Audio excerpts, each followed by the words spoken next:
Hello everyone, I am Deepak Solanki working with आरोग्य। आज लाया हूं आपके लिए एक शानदार प्रोडक्ट, आरोग्य ग्रीन टी टैबलेट्स।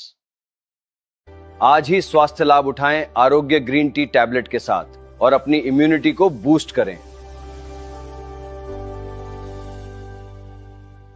क्योंकि इसमें है दालचीनी, काला नमक, काली मिर्च, अदरक, अंगूर के बीज और मुख्य घटक ग्रीन टी एक्सट्रैक्ट, जो सर्दी जुकाम के मौसम में आपको दे इम्यूनिटी का better dose. Green tea tablet का टेस्ट इतना अच्छा है कि कोई भी बुलाया ना भूल सके और आपकी रोग प्रतिरोधक क्षमता को बढ़ाएं 100% आयुर्वेदिक इंग्रेडिएंट के साथ। इतनी सी इजी टू कैरी बॉटल जिसको आप कहीं पर भी ले जा सकते हैं। रही बात गर्म पानी की, वो आपको कहीं पर भी अवेलेबल हो जाएगा और 30 सेकंड्स में ग्रीन टी तैयार हो। आज ही अपनी इम्यूनिटी पावर को बूस्ट कीजिए आरोग्य ग्रीन टी टैबलेट्स के साथ।